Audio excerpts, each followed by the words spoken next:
ब्रोंचिक्टासिस एक ऐसी स्थिति है जिसमें घावों के कारण फेफड़ों की नलियां चौड़ी हो जाती हैं या उनमें थैलियां बन जाती हैं।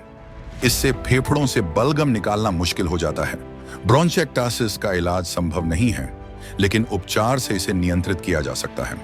मुझे 30 साल पहले खांसी हुई थी, तो उसके धीरे धीरे बढ़ने लग गई, तो फिर फेफड़ों में बलगम आने लग गया, फिर उसमें ही ब्लड आना शुरू हो गया। हफ्ते हफ्ते एडमिट करते थे, एक एक दिन में 30-30 बोतल चढ़ाते थे, 50-50 गोली एक एक दिन में खानी पड़ती थी। मैक्स में दिखाने के बाद डॉक्टर ने बोला फेफड़ा एक डैमेज हो चुका है, तो उन्होंने कहा कि आपको हर टाइम मास्क लगाना पड़ेगा। इनका एक ध्यान से सुनिएगा, एक ऑपरेशन किया गया इनका, क्योंकि बार बार ब्लड आता था। डॉक्टर ने ऑपरेशन करके एक नस को ब्लॉक कर दिया। वो क्यों किया था, उन्होंने क्या कहा था? उन्होंने कहा कि मतलब नस ब्लॉक हो जाएगी तो ब्लड नहीं आएगा। तो उसके बाद थोड़े दिन बंद रहा, फिर उसके बाद फिर शुरू हो गया। उन्हें कोई रायता, नहीं ठंडी चीज, न चावल, ये सब कुछ नहीं खाती वो थी। सब कुछ बंद था आपका? सब कुछ बंद था, कुछ भी नहीं खाती थी। मैं यहाँ पर एक बात बताना चाहता हूँ। इनकी एक रिपोर्ट में सूडोमोनास नामक बैक्टीरिया आया था।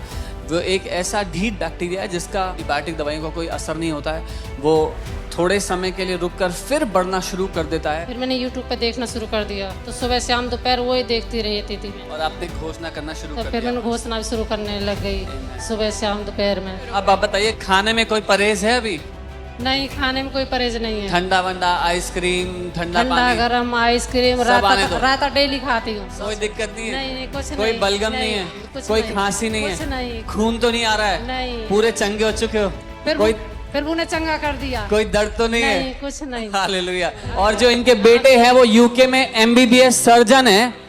उन्होंने जब इनकी नई रिपोर्ट को देखा जिसमें ये पूरी तरह चंगी हो चुकी हैं, वो बेटा खुश हो गया, क्योंकि वो जानता है इस रिपोर्ट का अर्थ क्या है। आमीन। जो इलाज है प्रभु यीशु मसीह ने उसका इलाज कर दिया है।